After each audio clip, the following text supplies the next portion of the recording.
Sorry, one more on insourcing, and I promise we'll move on. So as you said, you know, insourcing is a risk, but you don't think it's, you know, one of the biggest risks facing the European business at the moment. Quite a good deal of the insourcing has taken place. Are there any, you know, other large customers that you think might, in the next kind of 1 to 2 years, pull meaningful volumes from Arista, due to insourcing? Or do you think this is kind of a slow burning issue and you might get kind of incremental volumes lost but not huge contracts? No, I think you say it's probably an issue which will continue. It's not going to go away. If Lidl continue to be successful and others, you know, Co-op in Switzerland, they may well look to expand the range that they insource, dependent on their capability, their ability to be able to produce the you know, the quality and the quantity that's required. And as Lidl continue to grow across Europe, maybe they'll expand you know, their production capabilities across Europe. So those are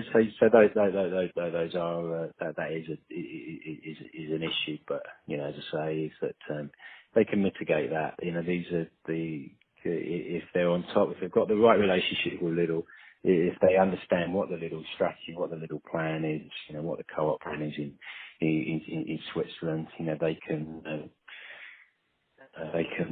put it into their strategy so that they're looking when that capacity goes, they have the ability to sell that volume elsewhere. I think that what's happened over the last few years is they've been a little bit too reactive to these, almost wait for them to happen before they react. Whereas if you know, if the plan is better, if they know that it's going to happen, then you know, you to look at what else you can do, whether you change that production line in some way to improve the quality, or you know, who's out there who you can supply and what price, what quality, what volumes available for you. So yeah, it's there. It's something that they need to consider, but it's not the biggest single issue that they've got over the coming years. Okay. And with regards to the biggest issue that they'll have in the coming years, what do you think that is at the moment? I think it's the competitive nature of the marketplace, the overcapacity in certain product categories, which is moving price down, which is eroding margins. So that's that in particular. That's the kind of commoditized bread area. So your baguettes and more so the laminated pastry area. So croissants specifically. So that's a problem. I think that the lack of innovation across the business, the fact that they're producing standard products of a standard, or poor products of a standard quality, is a potential problem for them. The fact that they've invested in high volume facilities which don't have the flexibility to be able to tailor products to specific customer requirements, that's a potential issue for them.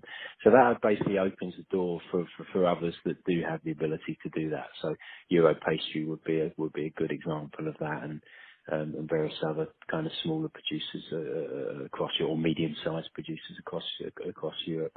So that's problems for them.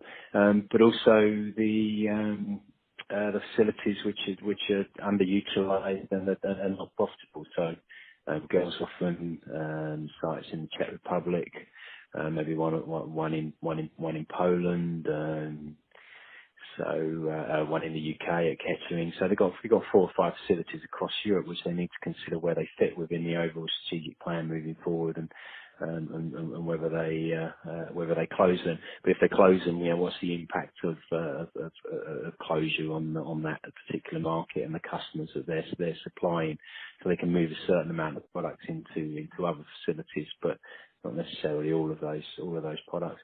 And then you've also got the bun bakeries. You know, they're operating at a lower margin than what the business has desired in the past. And you know, what do they do with those bakeries in the future? Do they keep them? Do they sell them? If they keep them, how do they deliver a higher margin? for those products when